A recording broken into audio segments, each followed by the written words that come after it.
ఇంటర్వ్యూలో కూడా చాలా అనుభవం ఉన్నట్టుగా మాట్లాడతారు. మీ మాటల్లో చాలా డౌన్ టు ఎర్త్ ఉంటుంది, అన్నీ చేస్తారు. కానీ ఈ ఈ పరిశీలన కానీ ఈ అనుభవం కానీ ఎక్కడ మీ సినిమాల్లో ఎందుకు కనపడదు? అలా కనిపించుంటే సినిమాలు ఇప్పటికి అన్నీ కూడా మంచి సినిమాలు చేసి ఉండేవారు కదా అని. సినిమా అన్నది ఒక్కరితో సంబంధించింది కాదు కదా సార్. నేను ఒక్కరిని కరెక్ట్గా చేద్దాము అన్నది ఒక్కరితో always cinema is team effort sir. Team అందరం కష్టపడితేనే ఏదైనా, నా సినిమాలు హిట్ అయిన సినిమాలు కూడా అన్ని team ఎఫర్టే.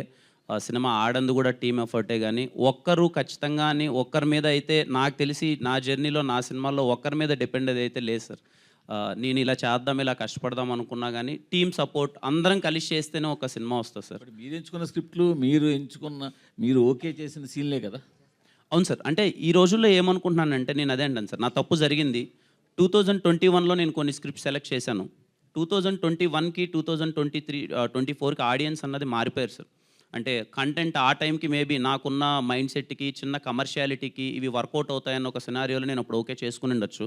But more than content, ఇప్పుడు స్క్రీన్ పైన మేకింగ్ ఏంటి, ఎలాంటి సౌండ్ డెలివర్ చేస్తున్నారు అన్నది చాలామంది ఇప్పుడు టికెట్ కొనే దాంట్లో ఆడియన్స్ నాకు తెలిసి సౌండ్, విజువల్ మీద కూడా చాలామంది వెళ్తున్నారు. సో ఎక్కడో మేము టెక్నికల్ ఆస్పెక్ట్స్ పరంగా కానీ ఆ కథని స్క్రీన్ పైకి తీసుకురావడంలో మేము అందరం ఫెయిల్ అయ్యాం సార్. అది అక్కడ మిస్ అయ్యాం. కథ రూపంలో నిజంగా చాలా బాగుండేటి, విన్నప్పుడు ఇది వర్కౌట్ అవుతాయి అనుకున్నాం. ఆ ప్రాసెస్ని స్క్రీన్ పైకి తీసుకొచ్చే ప్రాసెస్లో మేము ఫెయిల్ అయ్యాం సార్. అంటే